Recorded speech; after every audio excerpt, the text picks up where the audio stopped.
Okay, we finally got a World Series. Giants won it in 6, just like I said that they would, and the Rangers. My prediction on that is probably going to be Giants in 6 as well. I just don't think that the Rangers have what it takes. They've never been there before. This is the first World Series they've been in. But on the other side of that coin, the Giants haven't been to the World Series since 1954. So we'll see what happens with that. And on to football. Wow, what a weekend for football.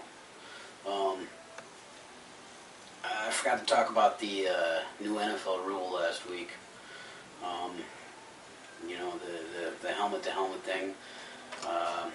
I'm pretty much against it, what the NFL is trying to do. I think they're trying to pussify the league. I seen a couple plays yesterday that would have been big hits, bone-jarring, ball-dropping hits, and they were totally avoided. And I think that's going to be the Achilles heel of the NFL right now.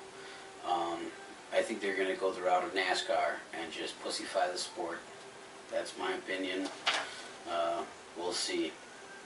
Anyways, on to these games, and these were some shockers.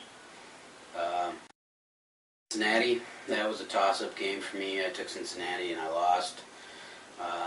I did go 10-4 this week. This is the best week I've had so far, and the season's half over with. So again, that just goes to the parity of the league. Let's see, Tampa Bay barely beat St. Louis, and I took Tampa Bay, so I'm happy about that. Baltimore beat Buffalo in overtime.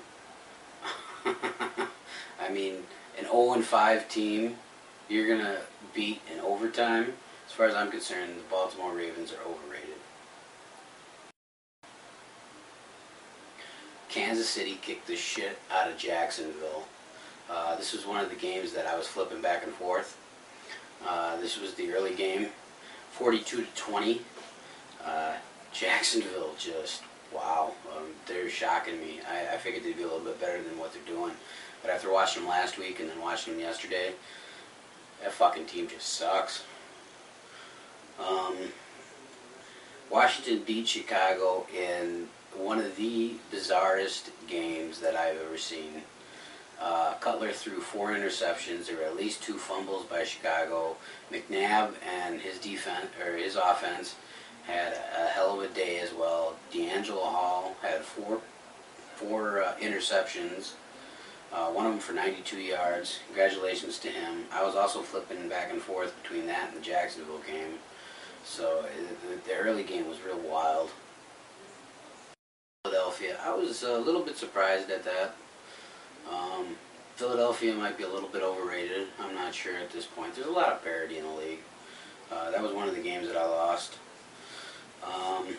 Let's see.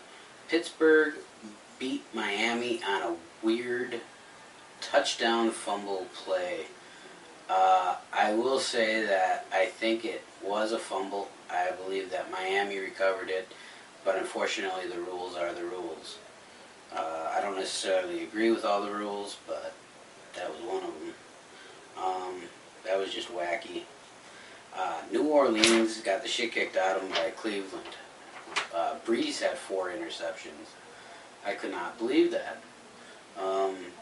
But like I said in my preseason predictions, New Orleans is not going to the fucking Super Bowl again, and this just pretty much proves it.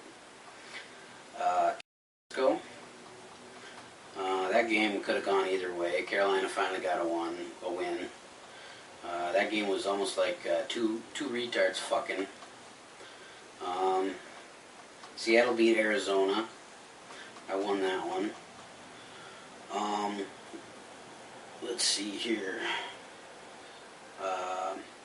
San Diego is now 2-5, just like I figured they would be. I have a feeling that they might beat Tennessee at home, even though it's going to be a blackout.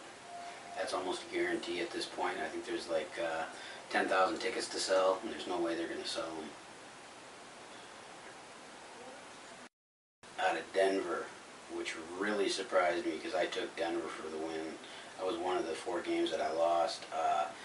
It was 38 to nothing close to the half. I was on the phone with a friend of mine, and at the time it was 21 nothing. And when I got on the phone with him and I looked, it was 38 to nothing. So I knew that that game was screwed for me. I took Denver to win that division in my preseason predictions, and I will believe I'm wrong. I think it's going to be Kansas City. It's either going to be Kansas City or it's going to be Oakland. Most likely it'll be Kansas City that wins that division. And then the Green Bay game. Green Bay finally pulled out a win over Favre. They pretty much injured Favre. What can I say? That game was really good. It was really close. It was real exciting. 28-24 was the final, and I think Favre is pretty much done with. There's 9 games left in the season, and he needs 9 starts to make it to 300. And as anybody knows, Favre is just in it for the records. I mean, he's an idol to me, he's a traitor to me, but he's in it for the records. Wow, I missed the first half. I missed the half of the first quarter because it's 5:30 at night when the game comes on, and we're usually eating. So I have to do dishes and stuff like that after we eat. This game, I thought, could have gone either way until Romo the Homo hurt his left clavicle, which is the collarbone. Just wow. Next week, I think San Diego might beat Tennessee, and I have a feeling that the Jets are going to beat my Packers. I might have to take the Jets to win on that one. I'm not sure. But it's been a wild night. Giants beat Dallas. And like I said, for the first time this season, I am 10-4, which last season I had quite a few weeks where I was 10-4. So, anyways, until I do my Week 8 wrap-up, good luck, guys.